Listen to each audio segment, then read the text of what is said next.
അതൊരു anti Dileep statement ഒന്നുമല്ല ഞാൻ പറയുന്നത്. ഏറ്റവും കൂടുതൽ പേഴ്സണലി വന്ന് സംസാരിച്ചത് കുറെ ആക്ട്രസസ് ആണ്.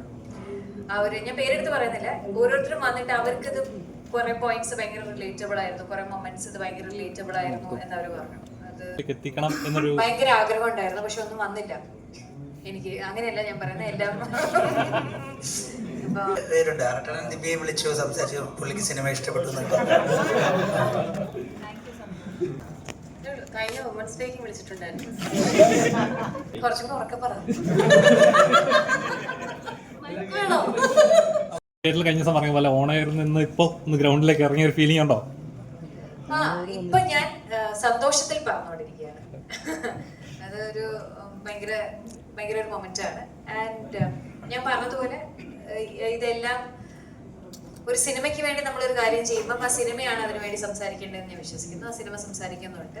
സിനിമ പ്രേക്ഷകർ സ്വീകരിക്കുന്നതിലും ഓരോരുത്തരുടെ എഫേർട്സും എടുത്തു പറയുന്നത്. ഇപ്പൊ സിനിമയുടെ റിവ്യൂസ് വരുമ്പോഴും പലരും പറയുമ്പം പൊതുവെ എല്ലാവരും ഒന്നോ രണ്ടോ കാര്യങ്ങൾ പറഞ്ഞു പോകുമല്ലോ. ഇവിടെ എടുത്ത് കോസ്റ്റ്യൂമിന്റെ കാര്യമാണെങ്കിൽ മേക്കപ്പ്, VFX, ആർട്ട്, സിനിമാറ്റോഗ്രഫി, ഓരോരുത്തരുടെ പെർഫോമൻസസ് ഓരോന്നും എടുത്ത് പറയുമ്പോൾ ഭയങ്കര പേഴ്സണലി ഭയങ്കര സന്തോഷമുണ്ട്. കാരണം ഇവരുടെ ഈ ഹാർഡ് വർക്ക് നമ്മൾ നേരിട്ട് കണ്ടതാണല്ലോ. ഇതുപോലത്തെ ഒരു സിനിമ, ഈ ജോണറിൽ വരുന്നൊരു സിനിമ മലയാളത്തിൽ നമ്മളുടെ ബഡ്ജറ്റ് എല്ലാം വെച്ച് നമുക്ക് എക്സിക്യൂട്ട് ചെയ്യാന്ന് പറഞ്ഞാൽ അത്ര എളുപ്പമുള്ളൊരു കാര്യമല്ല. അപ്പം അത് എക്സിക്യൂട്ട് ചെയ്യാൻ വേണ്ടിയിട്ട് രാവും പകലും കഷ്ടപ്പെട്ട ഒരുപാട് പേരുണ്ട്. അപ്പം അവരുടെയൊക്കെ ഡിപ്പാർട്ട്മെന്റ്സിനെ എടുത്ത് പറയുമ്പോൾ ഭയങ്കര സന്തോഷം. എന്തായിരുന്നു ഇങ്ങനെ ഒരു ജോണർ? ഇപ്പൊ നോർമൽ എല്ലാവരും ഇപ്പം രജീഷ എന്ന് പറയുമ്പോൾ നമ്മൾ കാണുന്ന സ്ഥിരം ഒരു ടൈപ്പ് ഓഫ് കഥാപാത്രങ്ങളുണ്ട്. അതൊന്ന് ബ്രേക്ക് ചെയ്യണം, പ്രേക്ഷകരിലേക്ക് വേറെ ലെവലിലേക്ക് എത്തിക്കണം എന്നൊരു ഭയങ്കര ആഗ്രഹം ഉണ്ടായിരുന്നു, പക്ഷെ ഒന്നും വന്നില്ല. എനിക്ക് അങ്ങനെയല്ല ഞാൻ പറയുന്നത്, എല്ലാം ഇപ്പൊ കളങ്കാവലിന് മുന്നേ എന്റെ അവസാനത്തെ റിലീസ് മധുര മനോരമമാണ്. എത്ര ഗ്യാപ്പായി. അപ്പൊ ഞാനിങ്ങനെ നല്ലത് വന്നാൽ ചെയ്യാം, അല്ലെങ്കിൽ ഇങ്ങനെ വെയിറ്റ് ചെയ്തിരിക്കാം, പട്ടിണിയാണെങ്കിൽ നമുക്ക് ഇങ്ങനെ വെയിറ്റ് ചെയ്യാം എന്നുള്ളൊരു സീനിലായിരുന്നു. എന്തോ കറക്റ്റ് ആ ഒരു സമയത്ത് കൃഷാന്തിന്റെ കോള് വന്ന് കൃഷാന്ത് വന്ന് ഇത് പറഞ്ഞ മൊമെന്റ് തന്നെ ഞാൻ ഭയങ്കര എക്സൈറ്റഡ് ആയിരുന്നു. ഇതെങ്ങനെ എക്സിക്യൂട്ട് ചെയ്യാൻ പറ്റും, ഇത് എന്നെ കൊണ്ട് ചെയ്യാൻ പറ്റുമോ ഇല്ലയോ എന്നൊക്കെ ഉള്ളത് പിന്നെയുള്ള കാര്യം. അത് കേട്ടപാടും ഇങ്ങനൊരു തോട്ടിന്റെ ഭാഗമായിട്ട് ഇപ്പൊ കൃഷാന്ത് വേണേ എന്നെ AD ആയിട്ട് വിളിച്ചിരുന്നെങ്കിൽ അതിന് വേണ്ടി ഞാൻ പോയേനെ. അഭിനയിക്കാനല്ല രക്ഷ, ഡയറക്ഷൻ ഡിപ്പാർട്ട്മെന്റിൽ വരുന്നത് വെച്ചിട്ട് ഞാൻ പോയേനെ. കാരണം ഇങ്ങനത്തെ സിനിമയുടെ ഭാഗം എങ്ങനെയെങ്കിലും ആവാൻ സാധിക്കുക എന്നാണ് ഞങ്ങൾ എല്ലാവരും ആഗ്രഹിച്ചത്. അപ്പൊ അതിന്റെ കൂടെ ഫ്രീഡ എന്ന് പറയുന്ന പോലത്തെ ഒരു ക്യാരക്ടർ കിട്ടിയത് ചെറിയ ടോപ്പ് ഓഫ് ദ കേക്ക് ആണ്. അത്രയും. എന്താണ് ഇങ്ങനെ ഒരു എക്സ്പെരിമെന്റ് ചെയ്യാനുള്ള ഒരു ഇൻസ്പിറേഷൻ എന്തായിരുന്നു? അങ്ങനെയല്ല, എൻ്റെ പ്രീവിയസ് ഫിലിംസിൽ ഇതേപോലത്തെ ചെറിയ ചെറിയ അറ്റംപ്റ്റുകളുണ്ട്. അപ്പൊ അത് ആൾക്കാരെ അക്സെപ്റ്റ് ചെയ്ത് വന്നിട്ട് എനിക്ക് തോന്നുന്നു അതിൻ്റെ ഒരു കോൺഫിഡൻസ് ആയിരിക്കും. അങ്ങനത്തെ ഒരു സാധനം ചെയ്താൽ അത് വർക്ക് ആവുമായിരിക്കും, ഓഡിയൻസിന് ഇഷ്ടപ്പെടും എന്നൊക്കെ തോന്നുന്നത്.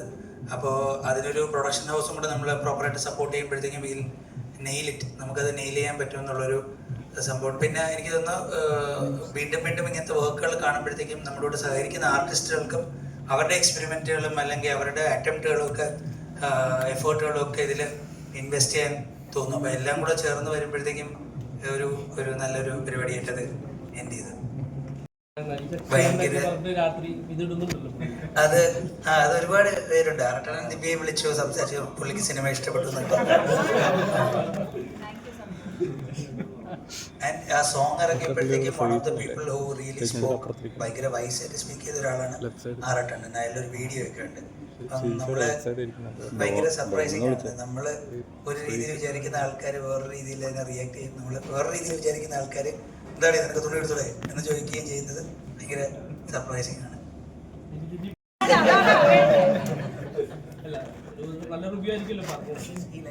അതെ, ഇഷ്ടപ്പെട്ടു എന്ന് പറഞ്ഞു. കഴിഞ്ഞ വുമൻസ് ഡേക്ക് വിളിച്ചിട്ടുണ്ടായിരുന്നു. ലീബേട്ടന്റെ ഒരു വാക്ക് അതിൽ ഉപയോഗിക്കുന്നുണ്ടായി. അപ്പൊ അത് പിന്നീട് ചർച്ചയാവുന്ന അങ്ങനെ എന്തെങ്കിലും പേടിയോ എന്തെങ്കിലും ഉണ്ടായിരുന്നോ? അതെ, അതൊരു ആന്റി ദിലീപ് സ്റ്റേറ്റ്മെന്റ് ഒന്നുമല്ല ഞാൻ പറയുന്നത്.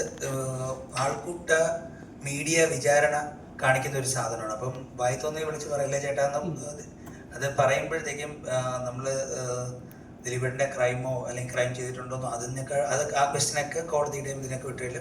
But the media is really surrounding a person who is accused. അപ്പം അതിൻ്റെ ഒരു റെഫറൻസ് ആണ്. അപ്പോൾ അത് പെട്ടെന്ന് നമുക്ക് ആ ഒരു മീഡിയ ഹോണ്ട് ചെയ്യുന്ന ഒരു സാധനം കാണിക്കാൻ പറ്റുന്നത്. അപ്പോൾ ഇതൊരു എക്കോസിസ്റ്റത്തിനെ കുറിച്ച് പറയുന്നതാണ്, ഒരു റിയാലിറ്റിയുടെ എക്കോസിസ്റ്റത്തിന്. അതിൻ്റെ അകത്ത് ഇതെല്ലാം വരുന്നുള്ളതാണ്. അപ്പം as a documentation of our times ഇതിനെക്കുറിച്ചൊക്കെ റെഫർ ചെയ്ത് പോവാം. അതിനെ നമ്മൾ ഭയക്കേണ്ടതില്ല എന്നാണ് വിചാരിക്കുന്നത്. രജിഷയുടെ പേര് പ്രത്യേകം എടുത്ത് പറയുന്നു. ഇപ്പം സിനിമ കണ്ട എല്ലാവർക്കും മനസ്സിലാവും. പക്ഷെ ഇപ്പം നേരത്തെ പറഞ്ഞ പോലെ പടം ഇറങ്ങുന്നതിന് മുൻപും രജിഷയുടെ പേര്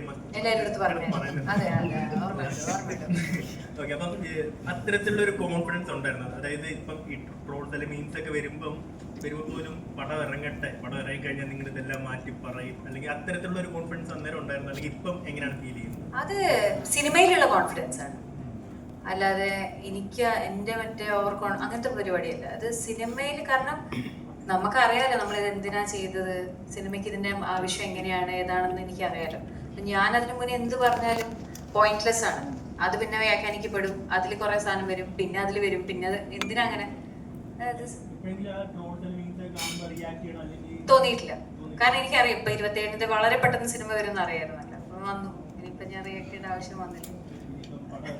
നമ്മൾ എവറി ഡേ ആർട്ടിസ്റ്റ് ആണെങ്കിലും ടെക്നീഷ്യൻ ആണെങ്കിലും നമ്മൾ ഈ ജോലിക്ക് ഇറങ്ങി തിരിച്ച് പണി എടുക്കുന്നത് അൾട്ടിമേറ്റ്ലി ഓഡിയൻസിന് നമ്മൾ ചെയ്യുന്ന സിനിമ ഇഷ്ടമാവണം എന്ന് വിചാരിച്ചിട്ടാണ്. അതാണ് പ്രൈമറി. അത് കഴിഞ്ഞിട്ടേ ഉള്ളൂ ഇതിൽ വരുന്ന ബാക്കി പണമാണെങ്കിലും ഫെയിം ആണെങ്കിലും നമ്മളുടെ എന്തൊക്കെയാണെങ്കിലും. പ്രൈമറി എന്ന് പറഞ്ഞാൽ നമുക്ക് സിനിമ പ്രേക്ഷകൻ സ്വീകരിക്കുക എന്നുള്ളതാണ്. അത് സ്വീകരിക്കപ്പെടുന്ന കാരണം എനിക്ക് ചെയ്തുകൊണ്ടിരിക്കുന്ന ഒരു സംഭവത്തിൽ നിന്ന് എനിക്കൊരു ബ്രേക്ക് വേണമായിരുന്നു. കാരണം നമ്മുടെ ഉള്ളില് ആ ഒരു സാധനമുണ്ട്. ഞാൻ നാടകത്തിലൊക്കെ ചെയ്തിട്ടുണ്ട്, സിനിമയിൽ എനിക്കൊരു അവസരം കിട്ടിയിട്ടില്ല അന്ന് ബ്രേക്ക് ചെയ്യാൻ വേണ്ടിയിട്ട്. പ്രത്യേകിച്ച് ഈ ഒരു ഡെസ്റ്റിമോണ എന്ന് പറഞ്ഞ ക്യാരക്ടർ വെറുതെ ഒരു കോമഡി ക്യാരക്ടർ എന്ന് പറയാൻ പറ്റത്തില്ല. അത് ഭയങ്കര എഡ്ജിലാണ് നിൽക്കുന്നത്, വല്ലാത്തൊരു മീറ്ററിലാണ് നിൽക്കുന്നത്. അപ്പം എനിക്ക് അതിൻ്റെ ഒരു ടെൻഷൻ ഉണ്ടായിരുന്നു. പക്ഷെ ഞാൻ പ്രീമിയർ കണ്ടിട്ട് ഒരുപാട് ഭയങ്കര നല്ല റെസ്പോൺസ് ഉണ്ടായിരുന്നു. പക്ഷെ അപ്പോഴും ഞാൻ വെച്ചു ഓക്കെ FDFSന് എന്താണ് ഒരു കോമൺ ഓഡിയൻസിൽ നിന്ന് എന്താണ് കിട്ടുന്നതെന്ന് ഞാൻ വെയിറ്റിംഗ് ആയിരുന്നു. പക്ഷെ ഇന്ന് എനിക്ക് ഒരുപാട് പേഴ്സണൽ മെസ്സേജസും പടം കണ്ടു കഴിഞ്ഞിട്ടാണെങ്കിലും ഒരുപാട് അപ്രിസിയേഷൻ കിട്ടി. എനിക്ക് മാത്രമല്ല ഇതിൽ അഭിനയിച്ചിരിക്കുന്ന നിരഞ്ജനും വിഷ്ണു അഗസ്ത്യ, രജിഷ ആൻഡ് എല്ലാവർക്കും പെർഫോമൻസിന് ഒരു സ്പെഷ്യൽ ക്രെഡിറ്റ്സ് കിട്ടിയിട്ടുണ്ട്. ഭയങ്കര ഹാപ്പിയാണ്. അതേപോലെ കണ്ടു കഴിഞ്ഞ കൂട്ടുകാരികളായാലും പറഞ്ഞത് ഇവിടെ കാലിബർ ഇതൊന്നുമല്ല, ഇനി നിങ്ങൾ കാണാൻ കിടക്കുന്നുള്ളൂ എന്ന് പറയണ്ടേ. കുറച്ചും ഉറക്കെ പറ. അപ്പൊ മലയാള സിനിമ ദിവ്യപ്രഭയെ അങ്ങനെ ഒരു രീതിയിൽ കൃത്യമായി യൂട്ടിലൈസ് ചെയ്തിട്ടില്ല അല്ലേ? അങ്ങനെ തോന്നിയിട്ടുണ്ടോ? ഉണ്ട്, എനിക്ക് ഇനിയുണ്ട് ഒരുപാട്. ഇടയ്ക്കിടയ്ക്ക് തോന്നാറുണ്ട്. കുറെ ഐറ്റംസ് ഉണ്ട് ഇറക്കാൻ. ആരെങ്കിലും ഒക്കെ എഴുത്,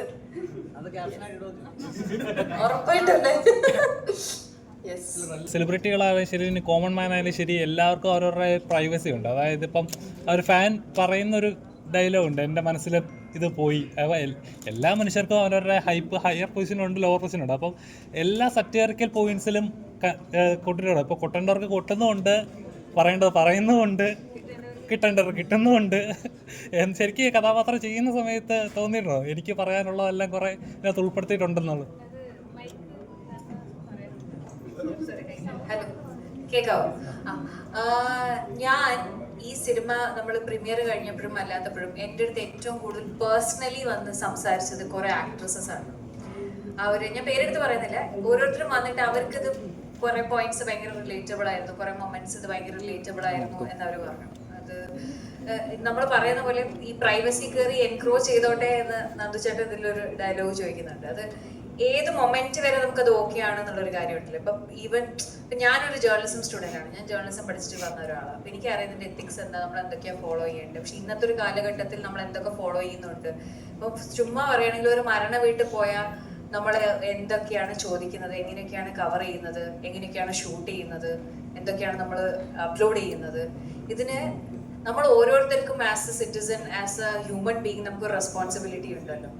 നമ്മുടെ ഒരു അതൊക്കെ എല്ലാം നമുക്ക് സ്കൂളിൽ പഠിപ്പിച്ചു തരാനും കോളേജിൽ പഠിപ്പിച്ചു തരാനും പറ്റില്ല, കുറെയൊക്കെ നമ്മൾ തന്നെ അല്ലെ. അപ്പൊ ആ റെസ്പോൺസിബിലിറ്റി വിട്ട് കുറെ പേര് പെരുമാറുമ്പം അത് ആരെയാണെങ്കിലും അത് ഹേർട്ട് ചെയ്യും. അത് പബ്ലിക് ഫിഗർ ആണെങ്കിലും പ്രൈവറ്റ് ഫിഗർ ആണെങ്കിലും അതൊരു നേരിയ വരെയാണ് നമ്മളത്. എല്ലാവരും അവരവരുടെ വിവേകവും ഇതൊക്കെ ഉപയോഗിച്ച് പെരുമാറിയാൽ കുറച്ചും കൂടി ഒരു ബെറ്റർ സിറ്റുവേഷനിലേക്ക് നമുക്ക് പോകാൻ പറ്റുമായിരിക്കും എന്ന് എനിക്ക് തോന്നുന്നുണ്ട്. പിന്നെ ഇങ്ങനത്തെ പോയിന്റ്സ് സിനിമയിൽ നമ്മളിങ്ങനെ അഭിനയിക്കുമ്പോൾ ആഡ് ചെയ്ത പോയിന്റ്സ് അല്ലേ, ഇതൊക്കെ വ്യക്തമായി കൃഷാന്ത്, ഞാൻ പറഞ്ഞ സിനിമയിലുള്ള എല്ലാം നേരത്തെ കൃഷാന്തിന്റെ ഒരു ഭയങ്കര കിടിലൻ പരിപാടി. നമ്മൾ ഷൂട്ട് ചെയ്യുന്നതിന് മുന്നേ പുള്ളി അടിപൊളിയായിട്ട് വരയ്ക്കും. ഇപ്പൊ എല്ലാത്തിനെ കുറിച്ചും നല്ല രീതിയിലുള്ള സ്കെച്ച് ബോർഡ്സും സ്റ്റോറി ബോർഡ്സും ഭയങ്കരമായിട്ടുള്ള ഒരു പ്രിപ്പറേഷൻ അതിന്റെ പുറകെയുണ്ട്. അപ്പൊ എനിക്ക് തോന്നുന്നു ടെക്നിക്കൽ ഡിപ്പാർട്ട്മെന്റിൽ വർക്ക് ചെയ്യുന്ന എല്ലാവർക്കും അത് ഭയങ്കര എളുപ്പമാണ്. പാട്ടിനാണെങ്കിലും കോസ്റ്റ്യൂം ആണെങ്കിലും നമുക്കിങ്ങനെ ഒരു കാറ്റത്ത് പോയിട്ട് നമുക്ക് കൃത്യമായിട്ട് അറിയാം എങ്ങനെയാണ്. അപ്പൊ അത് എക്സിക്യൂട്ട് ചെയ്യാനും കുറച്ചും കൂടി ഈസിയർ ആയിരിക്കും എന്ന് എനിക്ക് തോന്നുന്നു. സോ ഒരു നല്ല രീതിയിലുള്ള ഒരു പ്ലാനിങ് ഈ സിനിമയുടെ പുറകിലും പോയിട്ടുണ്ട്. അത് എഴുത്തിലാണെങ്കിലും ടെക്നിക്കലാണെങ്കിലും. എല്ലാവരും ബാരിയറെല്ലാം ബ്രേക്ക് ചെയ്ത് ചെയ്യുന്ന ഒരു അവസ്ഥ. അപ്പം ശരിക്കും അങ്ങനെ ഫീൽ ചെയ്തു. അപ്പം ശരിക്കും പറഞ്ഞാൽ നമ്മുടെ സൊസൈറ്റിയുടെ അതിപ്പം ടെക്നോളജി അഡ്വാൻസ്ഡ് ആയിക്കൊണ്ടിരിക്കും. ഈ പറഞ്ഞ പോലെ ഇനി എങ്ങോട്ടാ പോകുന്നത് പോലും അറിയത്തില്ല, അത്ര അഡ്വാൻസ്ഡ് ആയി പോയിക്കൊണ്ടിരിക്കും. അപ്പം ശരിക്കും ഇതിനൊരു ബാരിയർ വേണ്ടതാണ് അല്ലെങ്കിൽ വേണം എന്ന് കരുതുന്നുണ്ടോ? അത് നമ്മളായിട്ട് തന്നെ തീരുമാനിക്കണം.